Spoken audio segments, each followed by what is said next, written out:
Hey everyone, Steve here from Big Head Tech, and I hope the title isn't too clickbait. I was actually really trying not to, but it's hard to title this without like having some sort of clickbait.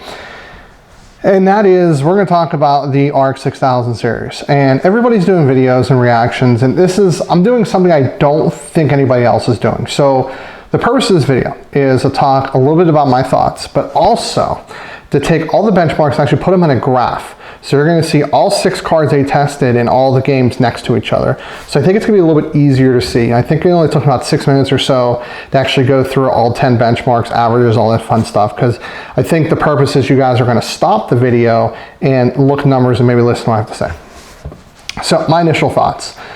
I am happy with the fact that they announced a card that's going to attempt to compete with the 3090. So that's definitely one thing I'm really happy to see. I'm happy to also see that the 6800 XT should, based off of actual like numbers here, and I might grab one of those, I haven't decided yet, it should compete with the 3080. Will it beat it? Time will tell.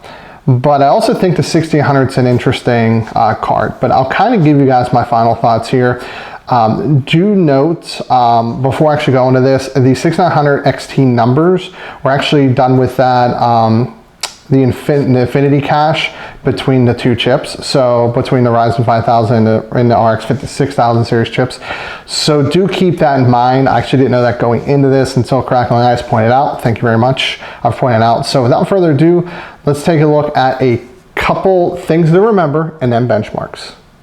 Just a few disclosures. These are AMD's benchmarks. These are not mine. These are not Linus's or Steve's or anybody else's. I'm also eyeballing NVIDIA's results because AMD did not physically post the actual performance numbers. AMD did cherry pick the best API that they had available to them, so it could be DirectX 11, 12, Vulkan. We actually do not know that answer.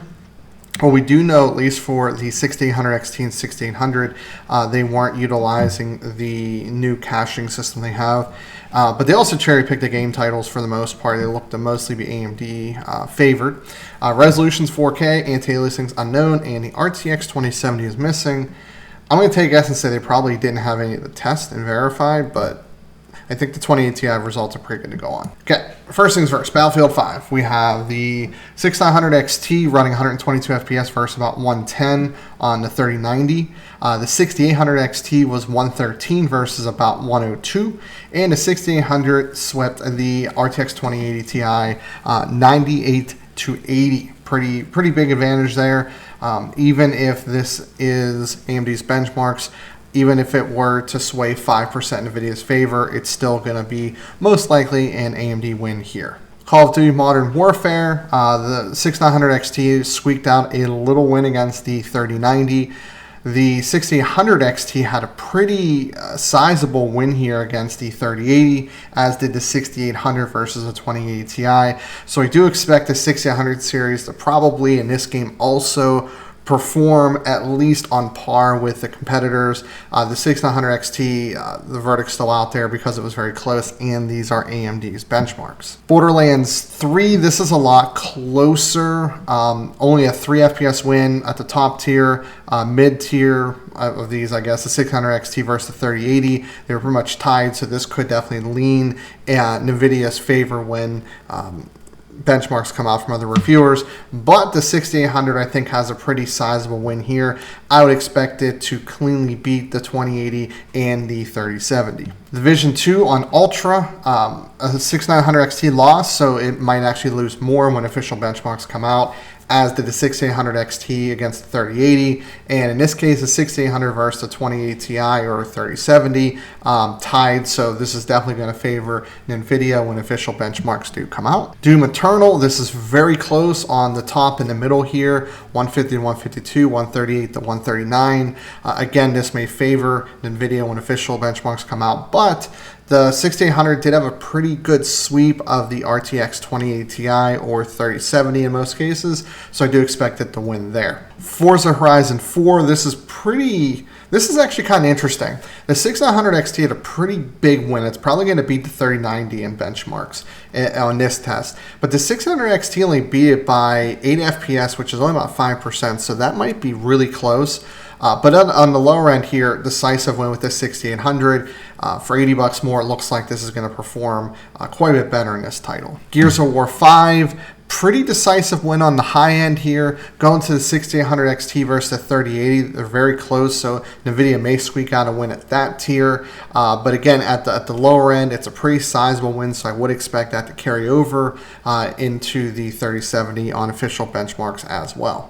Resident Evil had a clear decisive win with NVIDIA here, no doubt. So with the exception on the 6800 versus 2080 Ti, which may still win when official benchmarks come out, if Resident Evil 3 is your game, it looks like NVIDIA is still going to win here at most price points. Shadow of the Tomb Raider, it's a very close 6900 XT and 3090, both tied at 96. They both tied at 88 at the second level here, 600 XT versus 38 or 3080. Then the 6800 again is being the 2080 by a decent amount here. We're about 8-9%. So again, I would still expect it to win with official reviewers. Lastly, we have Wolfenstein Youngblood. This is also on the highest settings as on the rest of them. Basically, this is definitely favoring NVIDIA here. You know, AMD did lose by 5 FPS, 3 FPS, and only a 1 FPS win for AMD. So I expect this to probably increase a little more whenever official reviews do come out. This is the average performance. So again, if we take my 5% delta, meaning I think that AMD's estimate's 5% higher than what we're going to see on launch day, that puts the AMD card a little bit behind on the really high end. So probably, you know, around that 112, the 113, or NVIDIA might get a boost, right? So right now it's like 2%, 2.5% ahead here. Okay, we'll say it's actually 3%. It's 3% ahead here, so I would expect around 2% behind. The 6800 XT versus the 3080, it's only about 1 1/3% ahead. So I would expect it to be 3 to maybe 4% behind.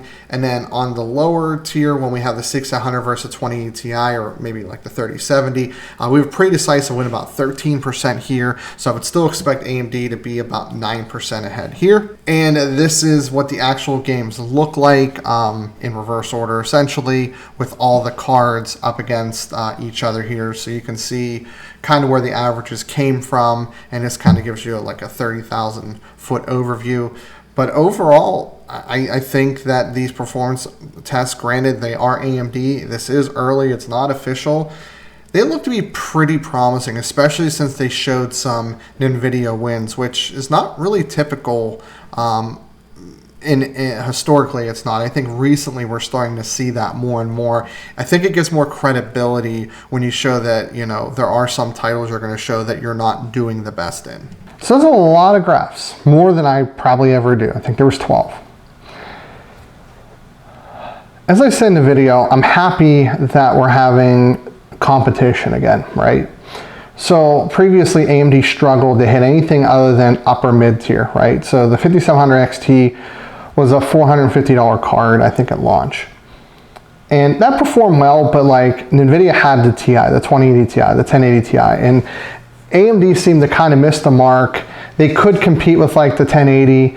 They really couldn't compete with the 2080, and it made it kind of frustrating because right now with Intel and AMD, you can make a case for either processor, I mean, pending Ryzen 5000 reviews, right? If that's really anywhere near what AMD is claiming, then to be honest, there may not be a case for Intel, to be honest. Well, time will tell there. But AMD used to be super competitive. In fact, they used to be better in many cases up till probably, I think the RX series was pretty good, like the 480. The only problem is they didn't make a high-end card. They had like, you know, the R9, Fury, and Fury X were okay, but it seemed like they were kind of the kings in the HD 7000 series, and they really gave it to NVIDIA. But, you know, I'm looking at AMD's benchmarks, and people are going to say, well, wait for reviewers. And I tend to agree, but I'm going to interject something else. I don't think, outside of just a couple disclosures, that these are probably cherry-picked. Although they did show benchmarks where they're not as powerful as the competition, so that's pretty bold, and AMD's been doing that. I think AMD is still going to do best case scenario. Like they even said, like we're using the best API across the board. But realistically, I tend to stick with one API at any given time. So like DX12 or DX11 or Vulkan. I don't like to switch from game to game, so I usually try to dial it in there. So I don't like that, but they're also pretty transparent. So they said they did that for both. So I would go to say that I would be surprised if the performance numbers were more than 5% swinging. So AMD looks to be anywhere from 2 to 3% ahead. I'd be at the 6900 XT using AMD chip with Infinity Fabric, so I don't know how that performance is really going to look. But 2 to 3% ahead, I'm going to expect AMD to fall somewhere between there and 5% lower. So I think they're competing. And that makes me really happy because AMD has been always known to have good value, but maybe not the performance as of recent. Now I think they're finally going to have their performance, and their marketing team and PR team can work with the pricing to get the best value you can. So I'm pretty excited for this launch. I haven't decided if I'm buying anything yet. Really, it's all about the capital, and that's a little bit of investment, and getting my hands on these chips and cards might be a little tough, but I'll try. I do have some videos coming up that I'm going to start working on here soon. I'm going to be doing another computer build and some things with my wife's computer and stuff, so stay tuned. But if you like the video, hit the like button, hit the dislike button, leave a comment, get subscribed. Maybe I'll put links with generic like Ryzen 5000 and RX 6000 links in the description below.